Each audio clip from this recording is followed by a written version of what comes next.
Matt Noffs, welcome into the weeds, brother. So good to have you on the podcast, and real privilege to have you here to talk about the work you do, the incredible work you do, the incredible work your foundation, the work your family has done over so many decades.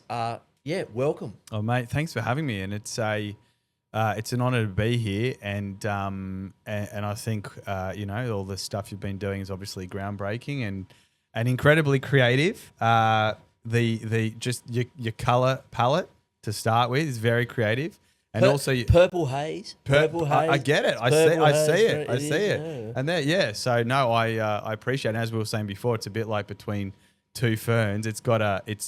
You were in a canon of wonderful podcasts, so thank you. It's an honour for me. Well, speaking of canons, you're always firing. You are. Am I? You are Am always. I? Yeah, you're a high energy individual, mate, you come from a long line of creative people. Let's start at the start for our listeners, for our viewers.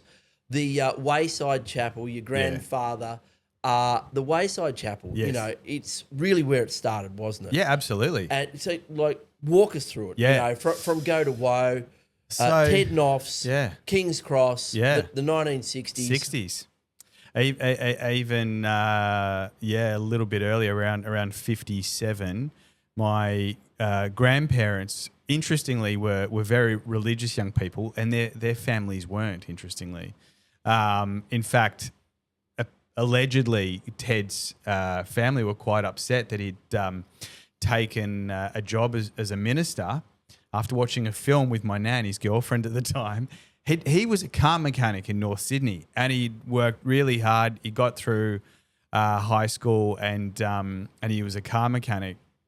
And his family were quite disturbed by this idea that he was off to become a minister, but he felt a calling to go and do this.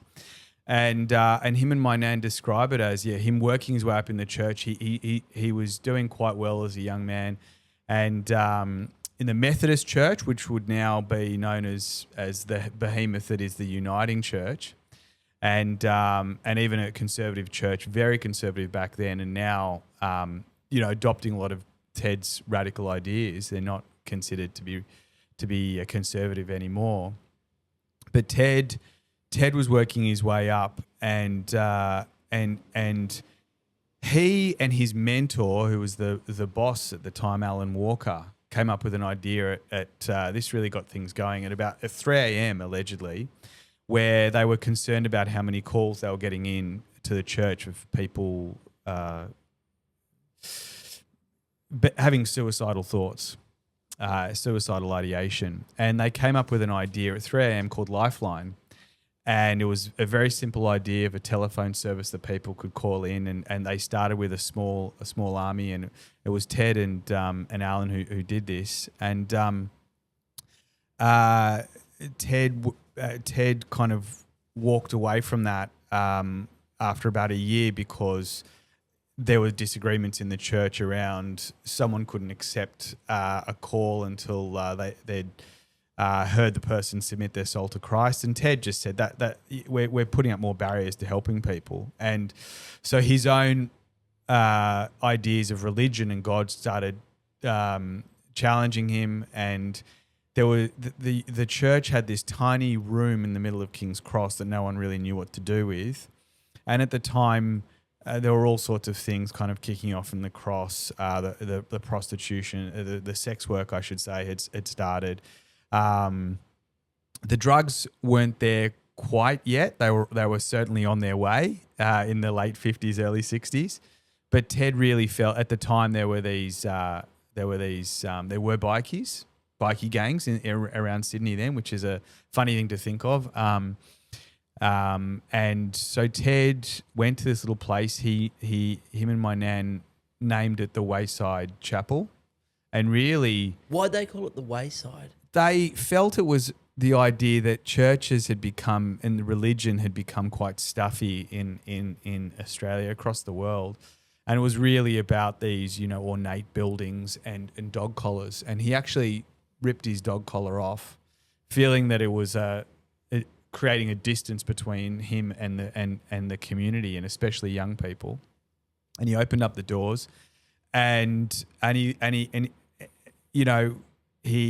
found that that the older congregation were kind of leaving anyway. So he opened up to the bikies, and at this time wasn't the hippies yet; it was the beatniks. So this was the Allen Ginsberg era of the beat poets. And he allowed all these kids in, and they would come in, and then they started smoking joints and everything in there. For a time, they called it Bob Dylan's Den because everyone would be walking around with a joint. And my nan was quite distressed by all of this, and someone even apparently wrote something like, "Fuck you and your God, Ted," on the wall, tagged it. And my nan said, "We've got to take it off immediately." And Ted said, "No, this is a space where anyone can be heard." And they left it up for some time, and the young people would find these rooms and just kind of go and be there. And so the Wayside was an idea of a place where you've been rejected from everywhere else in society.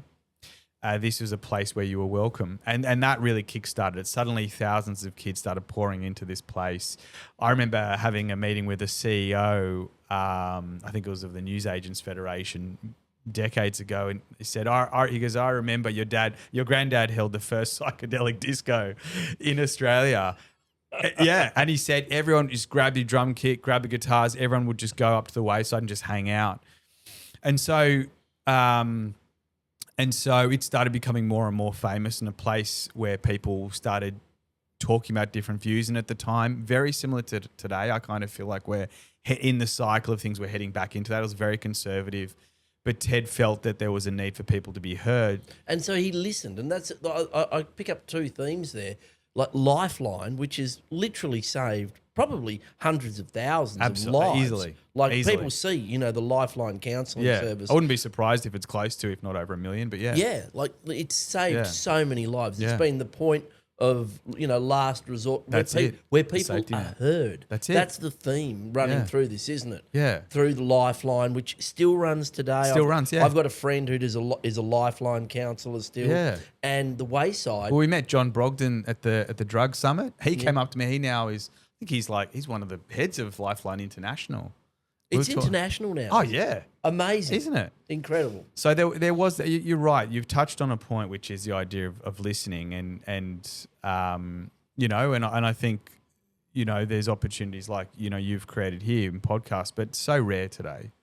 It's so easy to espouse an idea, but to listen. And that's what the beginning of the Wayside was. They started that. Charlie Perkins came along. He was getting into a bit of trouble as a young guy, and he and Ted. Well, tell us who Charlie Perkins was. So Charlie Perkins was a young Indigenous leader in Sydney, and he was actually a famous soccer player at the time, like a Miranda Kerr, and Ted really saw the potential for him as a leader and kind of started saying, "You're the Martin Luther King of Australia," and together they came up with the idea for the Freedom Rides in the Wayside Chapel. And they planned that, and Charlie did that, and Charlie speaks about this at Ted's funeral and really says that if it wasn't for me, I would have ended up as, really, a kid in trouble. And they come up with this idea. They together with other First Nations leaders, they found the Aboriginal Affairs Foundation, which ended up becoming the Department for Aboriginal Affairs. And this is a time let's 62. This is 1962. This is when Indigenous Australians didn't even have citizenship. No. They were caught by the Flora and Fauna Act. That's it. This is essentially apartheid Australia. Absolutely.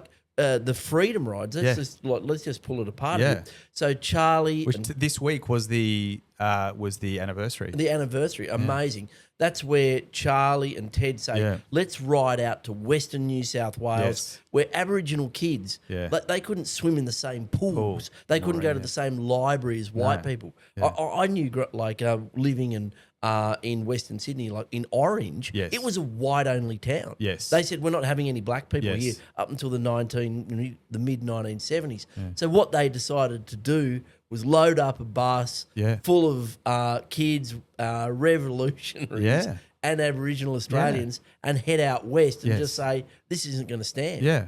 And yeah, so a lot of these... So civil rights, like writ large. Again, and I think we're coming back into this moment now where we're trying to figure ourselves out as a society across the globe. And really Ted turned the Wayside into a place where a lot of those ideas were tested. He invited Allen Ginsberg to come and recite Hal at Wayside when it was illegal everywhere else. So the idea of marriage equality, and then, of course, just stop there. Sorry, yeah. I've got to stop because you're rushing through some pivotal... I feel like I'm going too slow. I said some people over here might be like, here he goes. He's like an old man. He's like, and then it was 1963. They had Fruit Loops for breakfast. No. So going too fast. Okay. Mate, you've just rushed through the freedom rides, which transformed the conversation in Australia in about and it was a pivotal moment for civil rights around the world. Yes. Indigenous Australians rising up. Yes. It brought around massive political change in terms of the recognition. There was a referendum after that which recognised Indigenous Australians. That was a real turning point. And Allen Ginsberg, I saw at Parliament, Allen Ginsberg, beat poet, experimenting in psychedelics, changing consciousness. Bob Dylan's best mate, And his works were banned. Yes. You weren't even allowed to read his poems. No. Because it would just blow your mind. It was a celebration. Destroy society. It was one of the first celebrations of homosexuality, Hal, and you can see a wonderful movie on it. And Ginsberg, was again a really exciting time for lots of new ideas. But similar to drugs, these ideas were just simply they were saying things were either your behaviour and the things that you got into are either seen as good or bad depending on where you were based in society. And so the Wayside was a place where those boundaries kind of dropped away. And this is a time too, when homosexuality in Australia was illegal. Go to jail. Oh, yeah. If you were gay, you were queer. That's it. That's a career wrecker, family destroyer. Yeah. You're ending up in Long Bay jail just because you're a man who loves a man. And it did happen and people were arrested. But the Wayside was a place for people to sort of to challenge all of that. Again, yes, and I think one of the most interesting things there was the rise of the drug debate, and Ted was really at the front of that. Most people were either experimenting or not interested, and just saw it as a subcultural issue. I'll come back to heroin in a second, but you might want to actually drop this footage in here. I've got footage, black and white footage, of Ted on ABC being interviewed just before they go to prohibit cannabis in Australia. Just before they go to prohibit it. Prohibit it? They just didn't even know it was on the No, radar. and it's early 60s, and there's a young Ted Noffs being interviewed by a young ABC journalist, and the journalist asked him the question, what do you think will happen? Indeed. And do you favour some sort of control on the sale of drugs? Well, yes, of course. At this moment of time, there is control. Most of the drugs are obtained clandestinely. The fact of the matter is that I believe that with the police department, there needs to be a great deal more emphasis on those who are in the background somewhere, supplying the drugs to those who become the peddlers and the pushers. Too many young people are picked up, too many boys and girls who are innocently, perhaps if I can use that word in inverted commas, involved with drugs, quite accidentally. They are picked up and they're punished, they're given severe sentences, but the real people behind, somewhere in the background, those who are involved in what we might describe as the rackets with drugs, these evade the police detection units very often altogether. There's where the emphasis has to be. And Ted kind of, slightly laughs and says, I think it's going to go in the same way when we prohibited alcohol. We're going to create that whole era of prohibition, criminality, problems for young people, and we're going to criminalize young people, and I don't think it's going to go so well. Predicts the whole thing. Let's try and find that footage. I've got that. I will send that over to you. Let's try and run a bit of that. So it's interesting seeing the beginnings of that, and then that's when he also sees, so kids are then experimenting obviously with things like LSD and other drugs, but he sees the beginning of heroin. And the reason why Ted witnessed the beginning of heroin in Australia is because we'd already, when people ask about cocaine, I always ask the question, how long do you think we've loved cocaine for in Australia? Because I had an NPR journalist come out here and I drove him around Sydney, and he was intrigued, this was 10 years ago, why Australians spent so much money on cocaine. And I told him as well, Australians have loved cocaine, not just since the 80s, for 100 years, 1920s. We've been obsessed with cocaine. So I've seen a tin. I went to an op shop and it had like cocaine lozenges. Yeah. And you just go to the dispensary and just have a few. Boom, away you go. Yeah. And I think things like that, and obviously a lot of our grandmothers especially were given opioids for childbirth. And so heroin at that stage was something, or the equivalent of was something you could get over the counter. And then what happened was in the 60s, the US Navy started bringing heroin into Woolloomooloo. And this was one of the first rushes into the country. So they'd bring it in, they'd come to party in King's Cross up the road. And the idea of injecting heroin started to become a thing in Australia at that time. So Vietnam War, Australia a key ally in that. We're a port of call. King's Cross becomes the hub, literally Sin City. Like the way we would think about Bangkok or Manila or something like that. It became a centre of vice. And there's the Wayside Chapel, smack bang in the middle of it. Sorry, apology for the pun.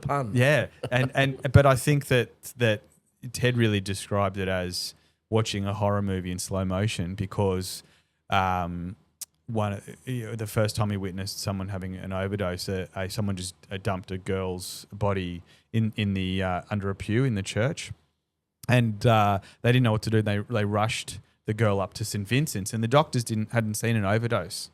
They literally had no idea what to do. So people like Ted, and then Professor Ian Webster, an incredible man who helped turn Wayside into an early community medicine centre, who still sits on our ethics committees today, really encouraged places like St. Vincent's to start focusing on how to manage things like overdoses and look at the heroin issue as a significant issue. So Ted was looking at all of this in the context of the time, as I say, that interview where they say what's going to happen, and he's saying this is going to be an issue we've got to deal with. So not just cannabis, not just cocaine, but all of a sudden a new drug in a new form, and a wave of it. It really smashed into Australia, didn't it? In the 70s. And the King's Cross was that tip of the spear.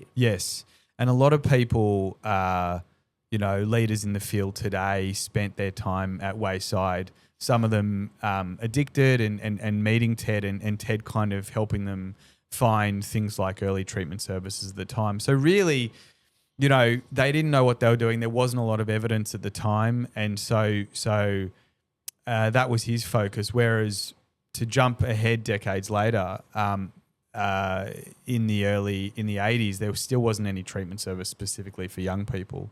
So by the time my grandfather had passed away, my parents had started working with the University of New South Wales to kind of bring a scientific focus to this.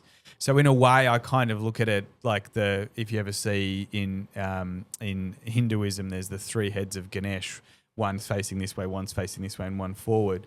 I kind of think one part of our organisation has always been with the community, working with the community and acknowledging reality as it is, and seeing that and trying to find answers within the community, especially young people and their culture.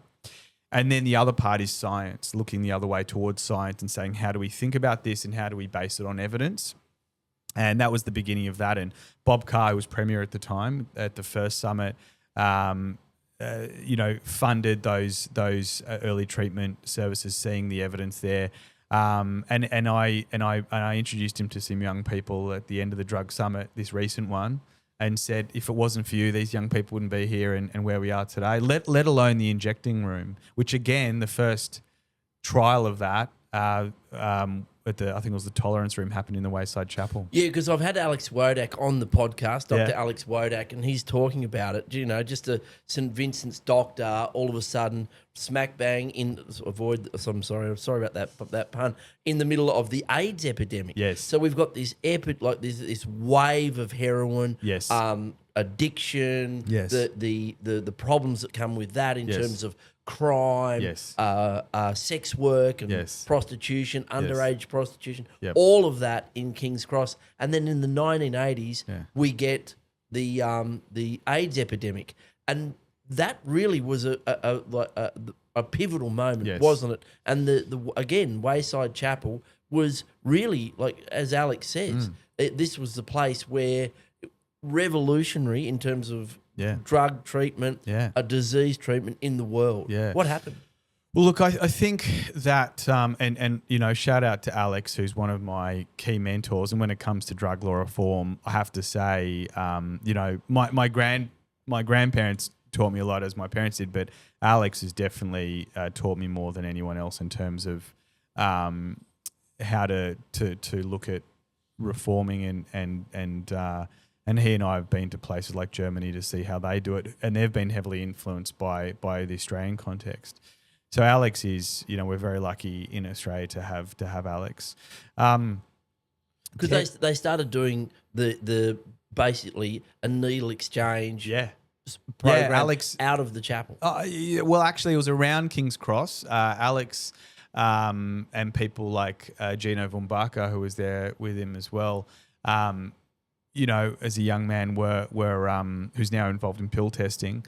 They had just a simple idea, which was 2 milk crates, dirty and clean, and that was it. And our former president of Ted Noffs Foundation, who passed away last year, sadly, he was the police officer in charge, asked to go and deal with Wodak. And he went there to try and figure out if he had to be arrested or not. And Alex, this was Frank Hansen, former superintendent Frank Hansen, and he and Frank went to speak to Alex and said, "What are you doing?" And Alex explained, "He's clean. This is dirty." And Frank just went back to the police and said, "It makes sense if we want this to be not to be a major issue like it is in other countries. We need to listen to this guy."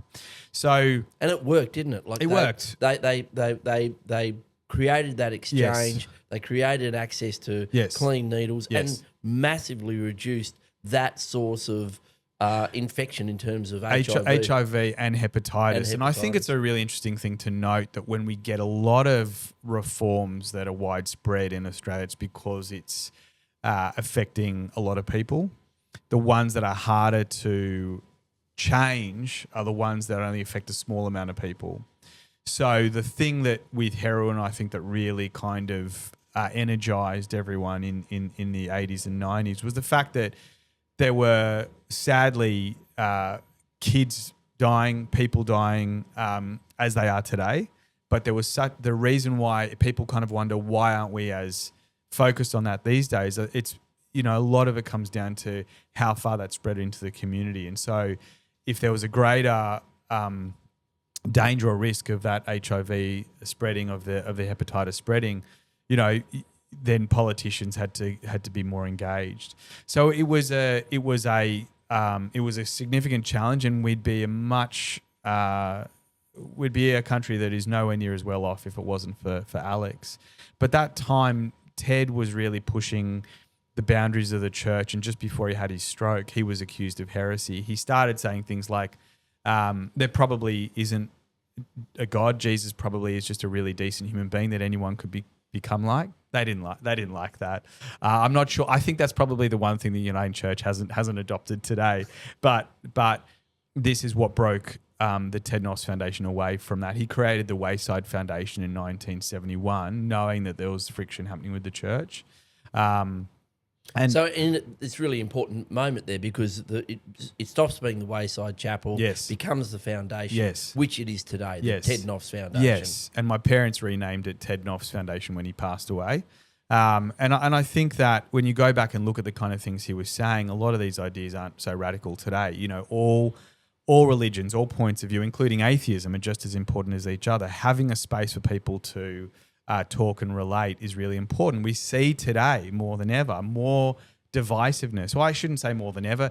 Going back to the times like the 60s, we see very similar sorts of debates raging across the world. We're in a really challenging time, but I think there's a blueprint there, and I think there's the leadership of people like Ted, and my grandmother Margaret, but also people like Wodak, and I think that being open to different people's ideas is really important. So I think where we come to today, for me, when I look at issues like drugs today, all of it is around how do we reduce harm, and the people have probably said this on this podcast, and they certainly will again in the future. But one way I see it is when people say, well, drugs cause harm, if we're picking out cannabis, it must cause harm. I'm like, well, so does driving a car. We all take on, every day that we decide to drive a car, we take on a significant risk that could end our life that day. But we reduce that harm by wearing seatbelts, red light cameras, all sorts of things help reduce the risk, and they work. Again, Bob Carr introduced some of those really important harm reduction measures when it comes to things like red light cameras and so on. But in New South Wales, because it's a funny thing, because there was a massive pushback against seatbelts. Yeah, massive. And it's just like saved again millions of lives. Yes. 0.05 blood alcohol testing. Exactly. Don't drive when you're written off drunk. Yes. Everyone's like, oh my God. Yeah. Freedom. But now we've had an incredible, you can just basically see when they brought that in, a huge drop in the road toll. Yeah. And that harm reduction lens that you're talking about, that really emerged out of your family and the chapel and the foundation's work over decades, hasn't it? Well, I think it's people also like Wodak. There's a lot of people I've mentioned before, and I wouldn't be able to mention all of them, but people like Ian Webster, so many incredible people, Ingrid Van Beek. There's a long lineage, speaking of, the canon of harm reduction. I mean, Australia really has a lot of significant places. And so it's interesting the work you're doing here, because we are a country that has done not only harm reduction, but managed the laws surrounding drug use, I think, effectively.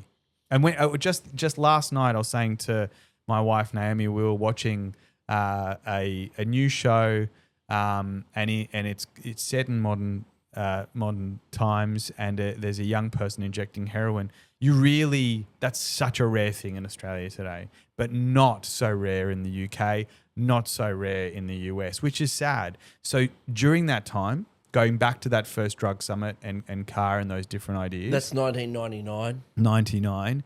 We've seen a significant reduction in the uptake of things like injecting heroin and opioid use amongst young people. Now, why is that?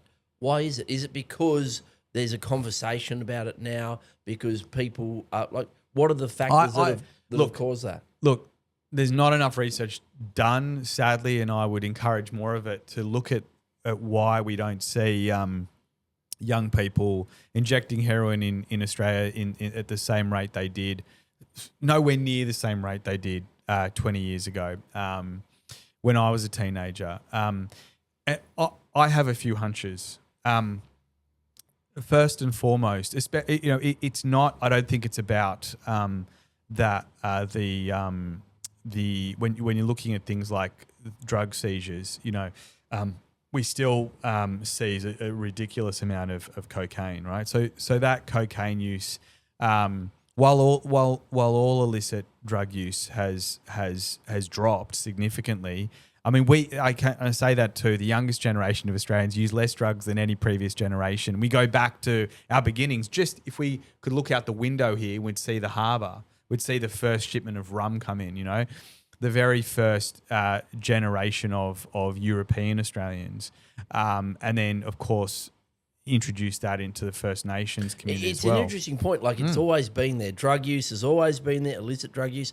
Opium use was a really big issue in the Yes. formation of Australia. Yes. The colonies Yes. moving to a federation. Yes. There's actually a part of the Australian Constitution called intoxicating liquids, which was about making sure states could regulate alcohol, spirits, and opium, because the Chinese were a big part of our societies then and now, and a lot of opium coming in out of China and India. So drugs have always been a key part of our society. Of our European and colonial society, certainly, and I think fair to say that drugs in the form of other drugs compared to the drugs that we kind of consider illicit today, as well, probably back pre-colonial times in First Nations Australia too. But I think what we're talking about is problematic addictions, and since 1788, if we look at the rate of not only problematic drug use, problematic addictions, and the crime associated with that, we see the youngest generation really being remarkably well behaved, and I try to remind people of that. Now, you asked a question before that I want to answer, which is, why do we see far less young people injecting heroin today? Why isn't it on the front of the paper like it was? Young people in the back alleys of King's Cross, Bob Carr, calling the drug summit, saying it's time to do something about this. My first hunch is really that summit was a critical moment, not just for New South Wales, but for all of the country. And a room where everywhere else it was illegal to use heroin, but in this one place it wasn't illegal, and you could have the assistance of a nurse and a doctor and so on. So you're talking about the medically supervised injecting room that gets up in King's Cross. Yeah. It sends a shockwave across Australia, but also when Alex and I met the head of health in Germany, they said they looked over at us. They didn't have it at the time. Weirdly, I never understood. I never asked the question, but the first one actually was next door in Switzerland, in Bern, same place where Einstein came up with the theory of relativity, just around the corner from the clock. And Alex and I visited that because they'd started inhalation rooms. But that was the first one. But we were the first one in the English-speaking world. And the Germans said they saw what we were doing. They now have over 30, I'm sure even more now. That was like 5-6 years ago. So there's now over 100 of these things around the world. Australia was like the second, but it sent a shockwave through. But I think more importantly, it sent a message to people who were suffering with a problematic addiction, saying that this is a health issue. Right? We are going to no longer criminalize you to a greater extent. We are going to try and figure out a way to help you. And even though it took decades for, Victoria and other places to come online and to do as much, at the same time, John Howard was the Prime Minister. And a lot of people don't know this. He launched Tough on Drugs at Ted Noffs Foundation. So he would go to learn to be an orator at the Wayside Chapel. So he would go and he would be one of the ones who would get up and talk about different ideas, so that Ted would have... Really, as a young man? As a young man, yeah. Really? We have a photo of it too, and he talked about that too. And Barry O'Farrell talked about going up with John to the Wayside Chapel and they'd debate others, and that Ted would create a forum called Question Time, and people would debate radical ideas. That's where Ginsberg recited Hal. So Howard really... Ginsberg versus Howard. Well, I hope there's a video. Howard, really loved my grandfather, and I saw him recently, and even my parents. He launched Tough on Drugs at Noffs. And one of the most important things that people don't know is that while on the outside it had that marketing, Tough on Drugs, behind the scenes we see the largest expansion of harm reduction services across the country. Huge expansion of needle syringe programs. So from Alex's to milk crates, so right across the country. So we've got the drug summit, we've got Tough on Drugs, we've got these things that there are services there. And despite what you're hearing in the media at the time, There's now a needle syringe thing around the service around the corner. You can go into the city to use the injecting room. Those problems still kind of continued on for another good decade. But it's a pivotal moment there because the chapels and the foundation are getting funding from the church and from benefactors and the rest. Yeah. But really, then became a focus of government. Government went, this works. Yes. And so that was a key moment, wasn't it? Yes, and a really important moment. And I think cutting all the way to today, if you ask a young person in our program who might be using something like, if they're in a really tight spot, using methamphetamine, involved in crime and so on, and we're helping them, move beyond all of that. And you ask them, what do they think of heroin? They'll say it's an old man's drug. So it's really an idea of social marketing. And I think what we've never really acknowledged is the social marketing that we gave heroin back in the day. And obviously the winners aren't. It sort of had a cachet, didn't it? Yeah. Like we had rock stars doing it, and people were in rehab because they'd been on Smack, and like Eric Clapton, all these the Stones, and all these people that were cultural icons, musicians and poets and the rest had sort of in a way experimented, but also been, as you say, they'd been out there advertising it. In a way, and I think that what we've seen, sadly, in other places like the US and the UK is not a decrease, but sadly an increase. In fact, the US's heroin epidemic really quadrupled in that same time since the drug summit, whereas ours is, I think, more than halved. Including the crime that went along with it. So I think that we should pause and reflect on the great success that this country has had, really thanks to harm reduction, and so much so that back in the day, we even today we acknowledge that harm reduction isn't always for someone who might be struggling with a problematic addiction. They might actually choose that NA or AA is the way for them. In other words, 12 steps and just to not use anything, to be abstinent. And that's okay if that works for that person. But for the anti-drug crusader, someone said to me the other day, what do you think about this idea, this campaign, and anti-something? And I said, look, I can be anti-sugar all I want. It might sound nice, but actually what's going to be effective, and I think that's the critical idea. And you've turned your attention to this. You've written a book. It's called Addicted. Yes. And so you've been really, really thinking about this for a long time.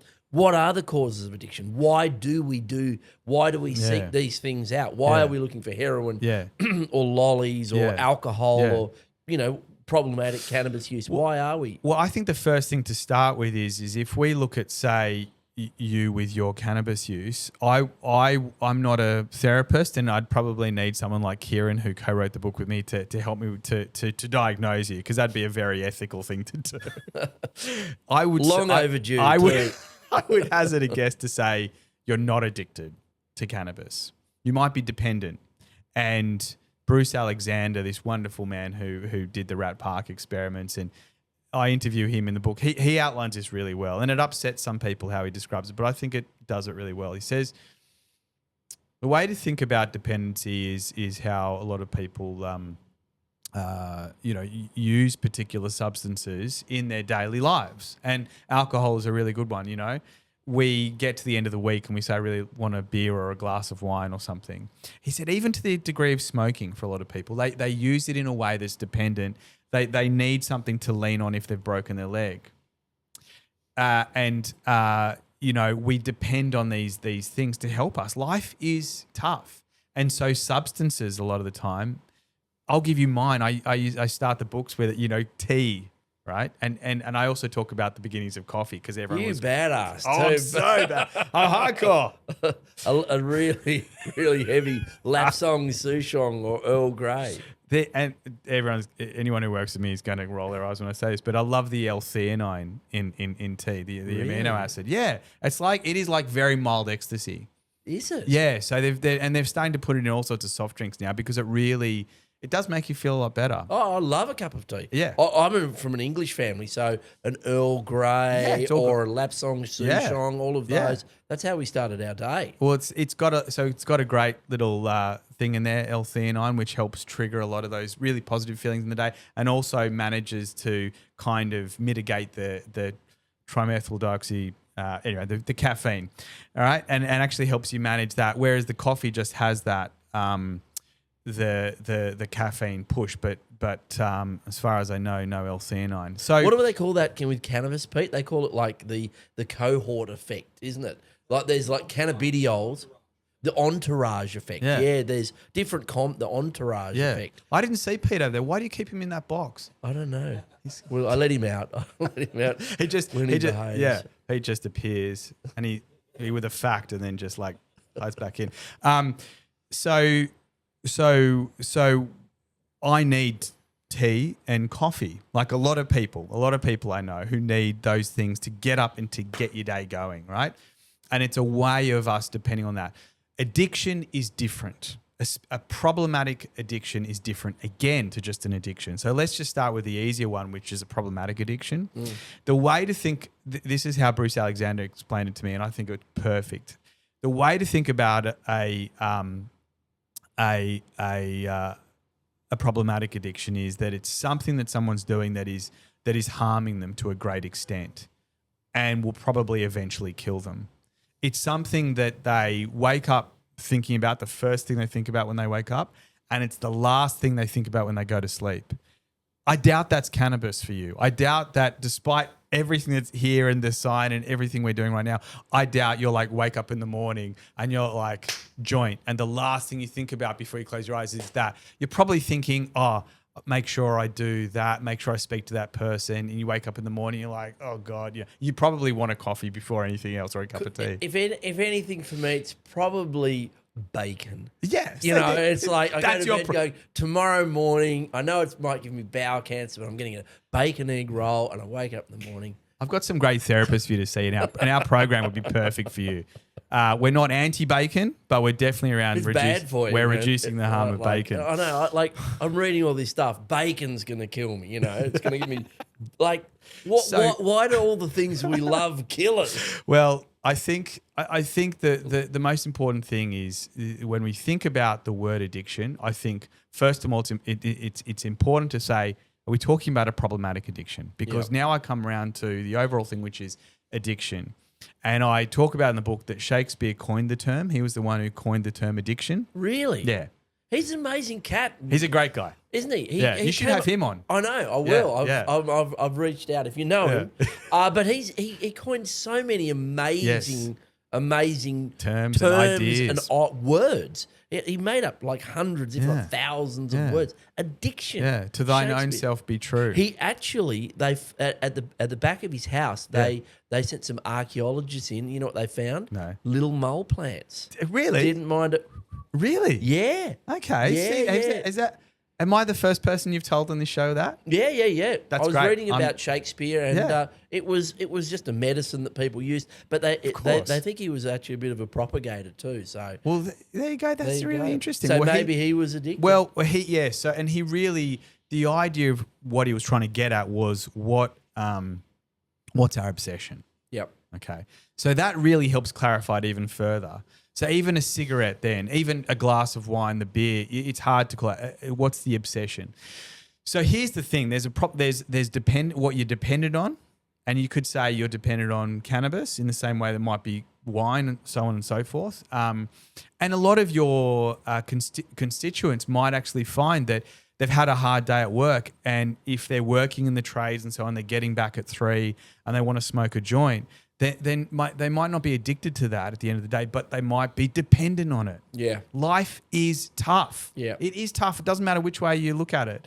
So dependence. It's a really interesting point, because I find mine is it's Friday afternoon, 4:30, and like I don't drink during the week, but Friday afternoon, 4:30, I just want to go to the pub. Yes. That's when I really want a beer. There's like a 3-hour window where I just go, love to go to the pub, have a schooner, air conditioning, watch the football, talk to the barman, and like it's just this sort of Yeah. this urge, Yes. and I am dependent on it. Yes. I love it. Yes, you're dependent on it. I'm going to do it this afternoon. And I would argue that you're not problematically addicted to it. So what is an addiction overall? First of all, we've got to see addictions as neutral. The things that obsess us, for most of us, work plays that function. Yeah. I'd say politics is an addiction of yours. Oh, yeah. Mainly because it's work, but it's the thing that you think about before you go to sleep. It's the thing you think about when you wake up. I'm talking about there's a to-do list there, but it's all coming back to politics, right? That's an addiction. It's the thing that drives us. So for a long time, pill testing for me was an addiction. For about close to 10 years, but 5 years in the time when we got the first one done and we were fighting with Berejiklian and all of that stuff, it was an addiction to me. Well, getting up, figuring out how to deal with it. I wanted to see that thing come about because for me it was about how laws change and create a healthier country. And I thought we'd done such a good job since the 80s, since the first drug summit, that I thought pill testing was, for me, it was about a doctor and attended every festival. But the thing that really drove me, my obsession, my addiction, was when I thought about my children, that the safest country I could create is one where there were laws that really put their health first before criminalizing them. And it wasn't working. I thought focusing on decriminalisation, all those things, my sense of it was I wasn't so attracted to that. It was a long way round, whereas, pill testing really kind of just opened up the door and said, right, well, even though it was at a festival, there was a place where we changed fundamentally how we treated someone who was about to use a substance.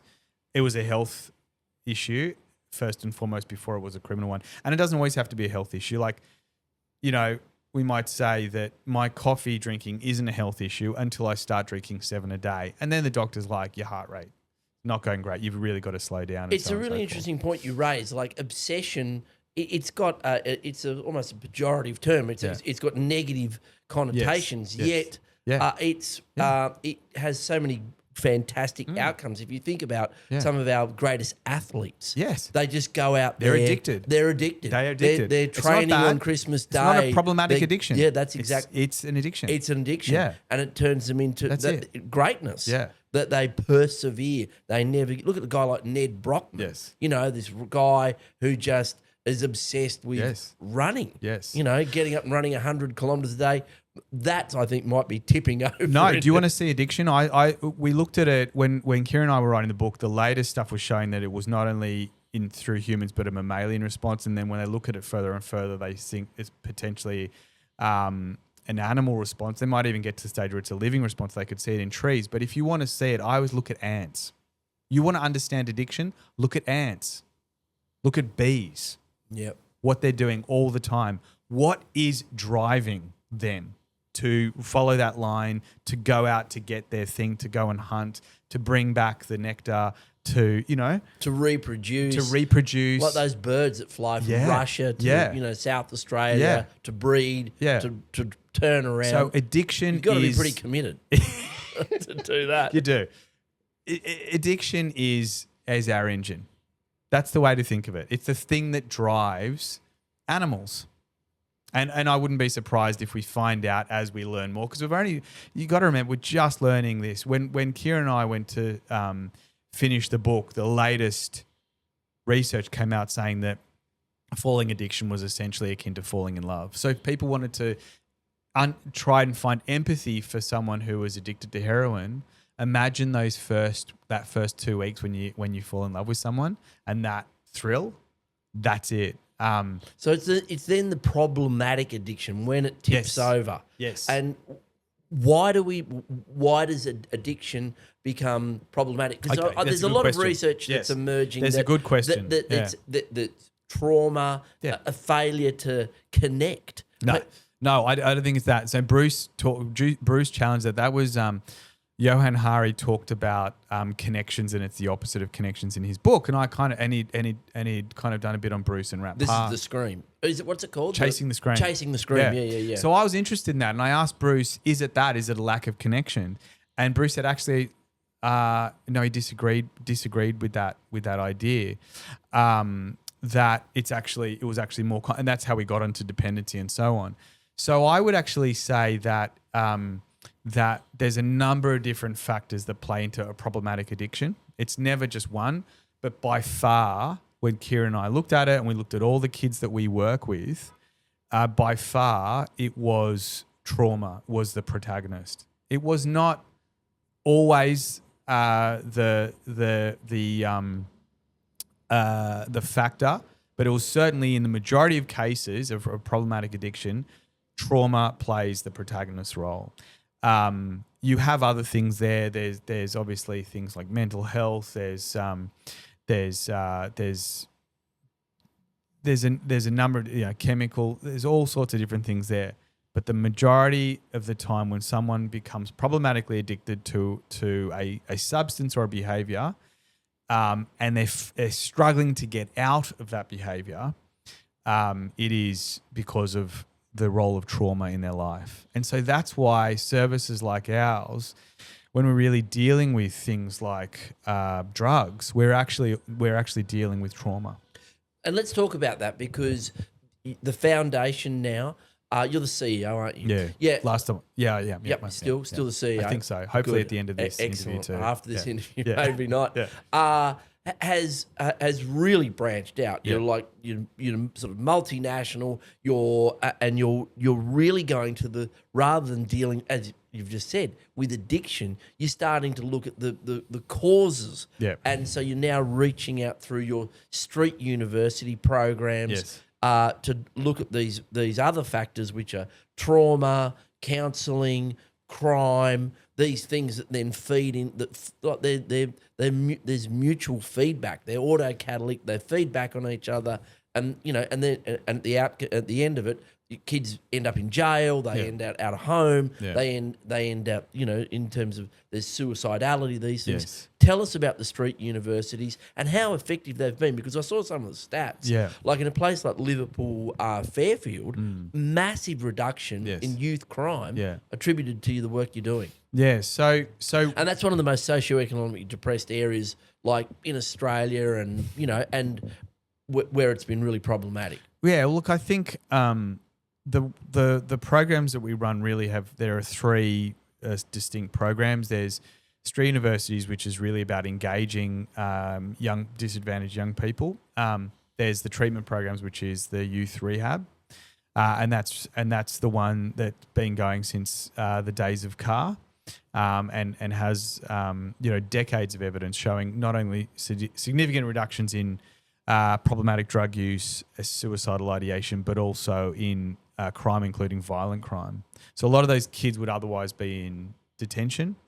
And then we also run our youth homelessness services, and we see homelessness sadly is on the increase. And I think that's something where we need to start addressing, because homelessness in itself is a trauma-inducing problem. So if someone is homeless, they are obviously going to be more likely to be problematically addicted to something.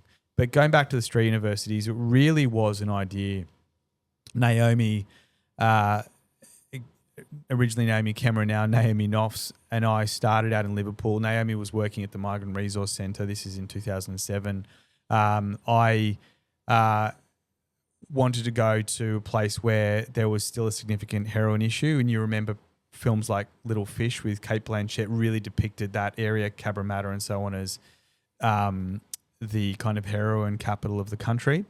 And I'd heard from people like Frank, who was the superintendent who was in charge of Cabramatta at the time, that was heading towards Liverpool. So we started the first street university there as an experiment of going back to what Ted did, my grandparents did with the Wayside, opening up the doors, and instead of poetry and... Because like the King's Cross now is like one of the most affluent, gentrified. It is you going through there now. You wouldn't believe that what it was like in the 70s. So it's moved out west. Yes, and so good on you. You've pursued the problem and you've headed out west. Yeah, so we did exactly the same thing. By the time we opened up the doors, I actually had my grandmother, who was in her late 80s at the time, put her on speakerphone with the team, and she said, "You're all going to have this desire to fix all these kids who walk in and tell them what to do and all the rest of it. And she told the story of, the "fuck you and your God, Ted" written on the wall. And she said, just kind of be aware of your own desire to kind of fix these kids and all the rest of it, and create a space where they can be, where the community can be. In other words, really co-design it. People would say today, true co-design. And every day in Australia University that occurs. What does that mean, co-design? Co-design is really, it's a bureaucratic term where people say, if you're working with someone who's affected by, say, drugs, have you involved someone with that, lived experience? And, sometimes it can become tokenistic. But in Australia University, from the very first day to this day, it's a living thing. Every day the kid walks in, can tag a wall. And we talk about this a lot. Some people really have an issue with, why kids should tag a wall, even though it's our property where we're allowing it to happen. Someone says they shouldn't be able to tag there. And I'm like, well, it's a harm reduction exercise. The more opportunity you give for a young person to do it here and in this space, the less they're going to do it on your fence. We've proved that a lot out in Liverpool and created spaces out there where it has significantly reduced that issue out there. But for me, apart from in criminology, that's called rule definition. But apart from that, for me, it's just the same thing as my grandparents did. You give someone a voice, someone who feels like they haven't been heard, and you say you've got a space here to be acknowledged. And that's what we did. We, opened up the space. We had, so instead of the beatniks and poetry and what was Bob Dylan, folk music, it was hip hop. Public Enemy launched the first street university. Not the Public Enemy. Yeah. The actual Public Enemy. Chuck D. It's no on ABC. Way. Yeah. Awesome. Yeah, it was Let's pretty get good. the footage of that. I'll get you the footage of that too. So that was good. That was 2008-ish.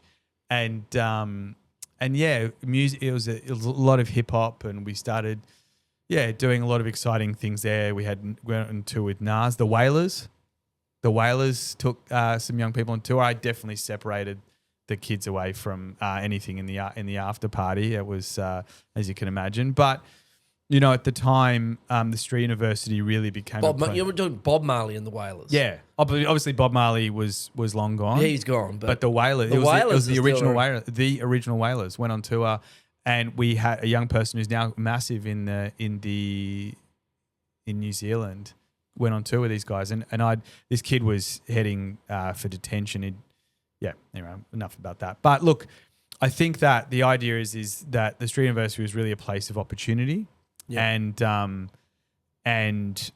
we wanted to create a space where young people had an opportunity to move away from crime and problematic addiction towards other opportunities. So, that was the first one, and now we've got a whole lot up the East Coast, all the way up to Townsville, and each of them are different. They're really made by the community, and the idea there is, in its rawest form, is the idea that you engage with a young person, and then they find their way into treatment themselves, into counselling themselves. No one really kind of forces them.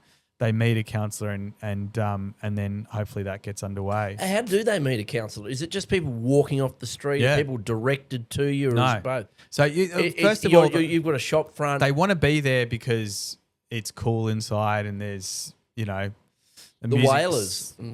The Wailers aren't there every day. Public Enemies. Yeah, but no, inside there was there's often a music studio. There's as I said, there's a wall where you can just tag, and there's professional graffiti artists doing their thing.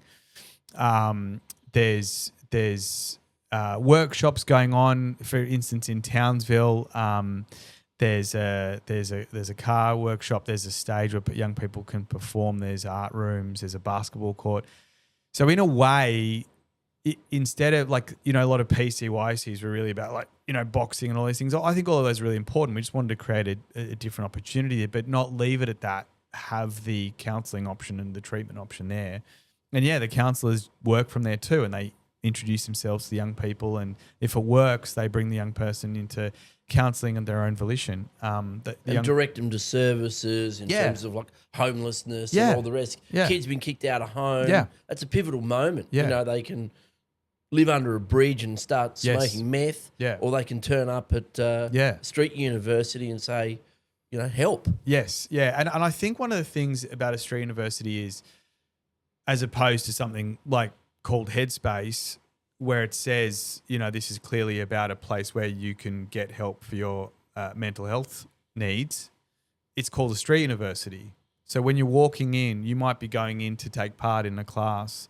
You might be going there to play a game of basketball. You might actually be going in to meet a counsellor, but you don't, that stigma that can sometimes come along with that idea when all of us, I mean, it'd be great. All of us would do so much better with a therapist.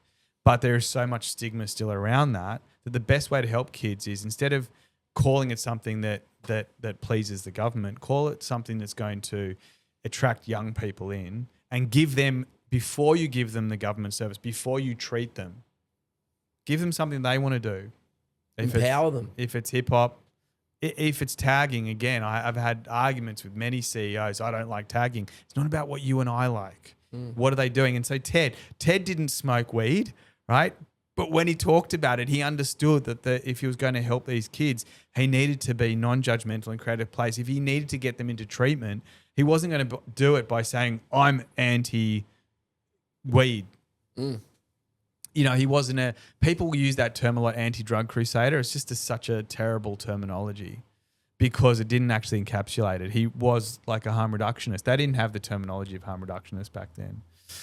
So in a way, yeah, a lot of our services, all the way from street university to the youth rehab to the homelessness issues around how do we reduce the harm. We know the world is a complex place, and I think that we can all make it better if we judge less. And you said at the very beginning, listen more. I know I could be a better listener, and I hope that our services are really driven by that. I think you made a really good point. Well, look, you're clearly doing a great job. Now, in terms of what's happening now, we've just had the drug summit, the New South Wales. We've had another one. It wasn't the same as the 1999 one. What was your take home what did you think of the drug summit? Your key player in that, and what do you think we should be looking for out of it? Can I be controversial? Please do. I thought it was good. I thought it was a good summit. I think that you know, beagles can't be cheezels. I think you got to be, you know, when you're begging for something. What? Beggars can't be choosers.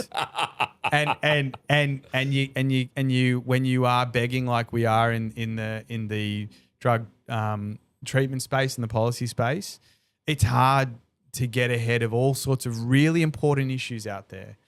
Geordie, Friendly Geordie's made a really good point during the time of bill testing. It was coming up to an election, and he makes the point at one of the shows where he says, "Why are we talking about pill testing?" He goes, "We've got environmental issues going on. We've got this, we've got that, we've got that. Why are we talking about pill testing?" And you know, it was a really interesting point, but we had to fight to make that an issue. Yep. And in drugs, the whole field, who can be like a pack of wolves sometimes, are constantly fighting. And in a way, you know, we sometimes mirror the behaviours of someone who is struggling to get out of their addiction and out of a life of crime and into a better life. And so we take a lot of that on. So we fight to be heard. And so sometimes, you know, I think when the field feels like the drug summit wasn't good enough, you know, I'd say I think we should be really lucky we had anything at all. Yeah, I totally agree. Like people said, oh, you know, you're like with all the competing needs in the world, cost of living crisis and wars and all the rest, there was a focus. Yeah. And let's make it as good as we can. Yeah. And look for some outcomes. What are the outcomes you think we need out of? Well, we already have pill testing, so obviously big win, massive win. It's a big win. Not everyone's happy with how it's happening, and I just think, again, I'm grateful that it's even occurring. And it's the government saying we need to recognise that drug laws need to be different. And I think that the more we have pill testing, the less sense it means to have drug dogs at a festival. How does that work together? You know, you're either targeting someone who has drugs, or you're going to help them by moving them towards doctors in a tent. And again, I come back to the central point: a doctor in a tent at every festival in New South Wales. That's what we need. So I was really proud to be a part of the beginnings of pill testing in the ACT, and get that across the line. That's a whole different story in itself. And it's working though, isn't it? Yeah, absolutely. It reduces hospitalizations significantly. It reduces drug use. If you don't want kids taking drugs, No, exactly. Like people turn up and they that get first night we did it, and we had. I was sitting there kind of biting my nails in the morning because we set up the tent. I'd been working with the police, head of police in the ACT. They said, we're not going to arrest you, just go in and do the thing. You know, we'd worked really hard. We, you know, got the festival over the line. It'd been years coming. 2018 or 19, I can't remember. It was one of those years now. And we were so tired.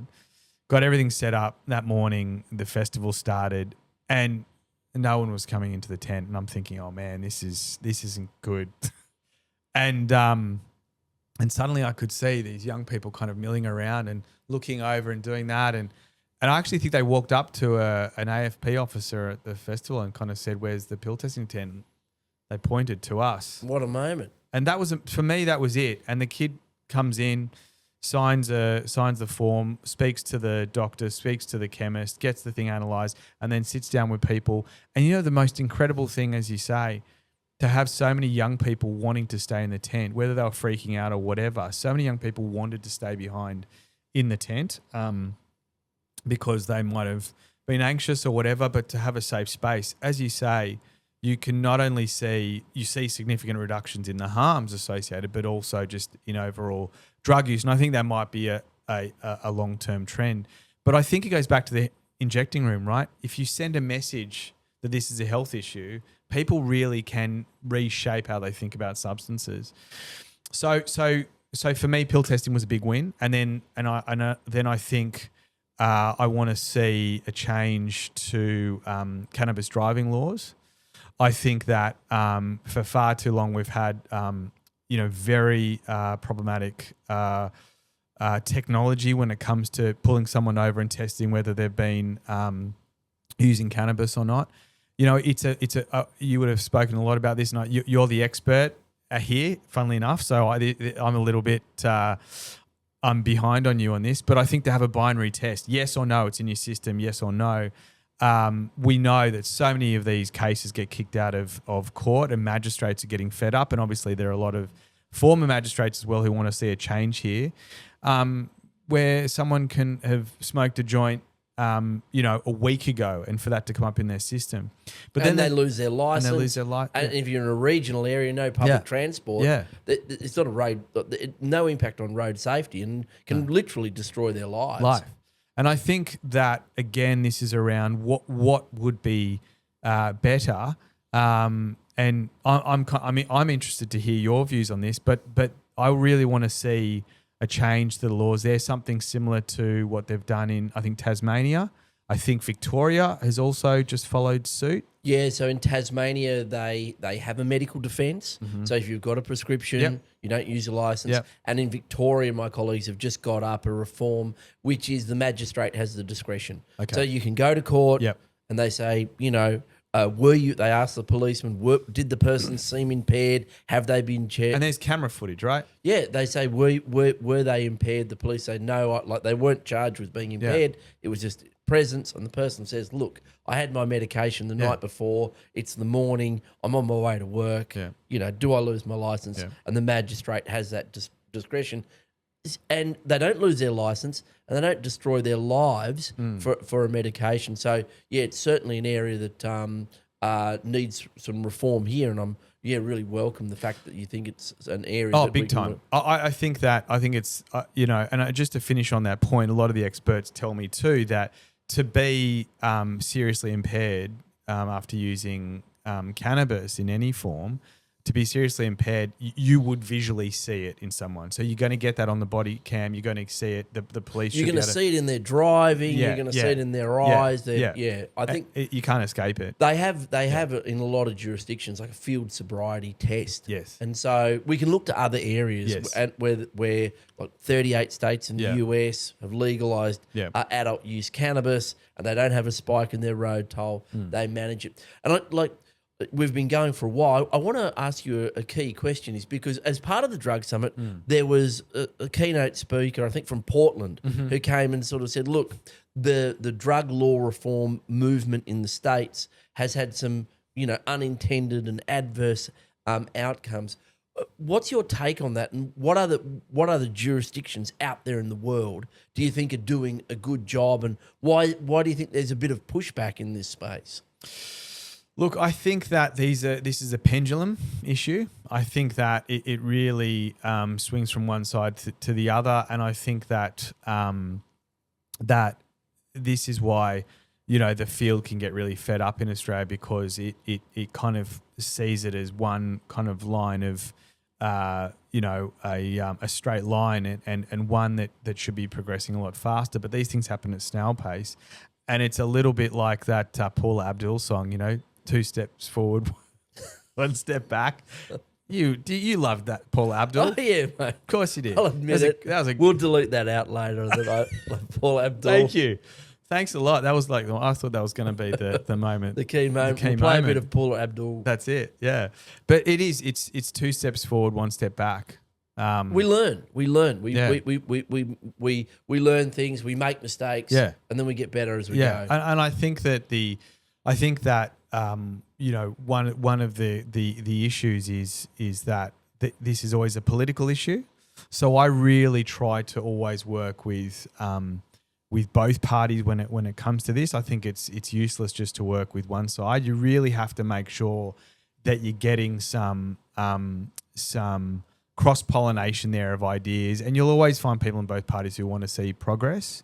So I'm really thankful that we've got Mins and Speakman at the moment, because both of them are quite forward thinkers when it comes to drug policy. And obviously, a lot of the ideas that are been enacted with our current drug policy were really brought in by the former Perrottet government. So there's a lot of crossover there. Could we be doing a lot more? Yes. And I think the biggest thing that I want to see next is cannabis reforms. And I think my biggest issue there is I don't think that we want it like the US. And I think it comes to your point, which is if you get it wrong and you push too hard, you can get too much a swing to the other way. And I think that to make it nice and slow and steady, I think I love a good law. I love a good law. And I've spoken to ACT government about this, that one of the biggest things with them with the cannabis law is just to think about it so there's no criminality. I think the current law there is that, you and I can both be sitting here smoking a joint, for instance, but we can't share the same joint. We don't know how we got it in the first place, and that's probably a criminal act. You can grow it, but I don't think you're allowed to get buy the seeds. Yeah, it is the real problem. You're not allowed to have the seeds, share the seeds, share the plant. Yes. But you're allowed to have it. Exactly. So it's magically a magic. Yes. Shim shalabim. Yeah. So I think a good law helps everyone kind of obey it.